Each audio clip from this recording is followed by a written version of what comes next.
بسم اللہ الرحمن الرحیم۔ ماہ محرم الحرام کے فضائل اور منکرات۔ قسط نمبر 1، اسرار احمد قاسمی، مسجد ہاجرہ، ممرہ تھانہ۔ ماہ محرم الحرام کے روزوں کی فضیلت۔ حضرت ابو ہریرہ رضی اللہ عنہ سے روایت ہے کہ رسول اللہ صلی اللہ علیہ وسلم نے فرمایا کہ رمضان کے روزوں کے بعد سب سے بہترین روزے اللہ کے مہینے محرم کے روزے ہیں۔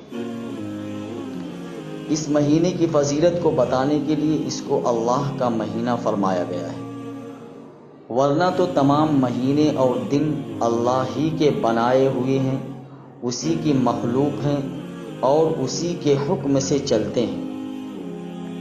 اور دوسرے روزوں کی فضیلتیں بھی اپنی جگہ ہیں، لیکن محرم کے روزوں کو جو ایک خاص قسم کی فضیلت حاصل ہے، اس قسم کی فضیلت رمضان کے بعد محرم کے علاوہ دوسرے روزوں کو حاصل نہیں۔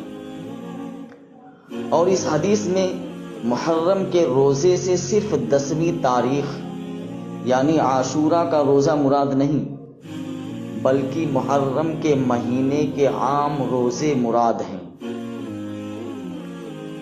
لہذا اس مہینے میں کسی دن بھی روزہ رکھ لیا جائے تو انشاءاللہ یہ فضیلت حاصل ہو جائے گی، یہی زیادہ صحیح اور راجح ہے۔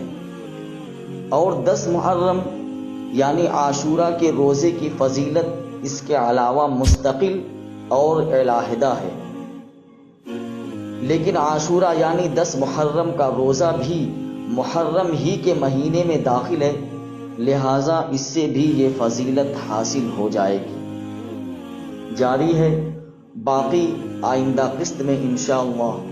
وآخر دعوانا ان الحمد للہ رب العالمین۔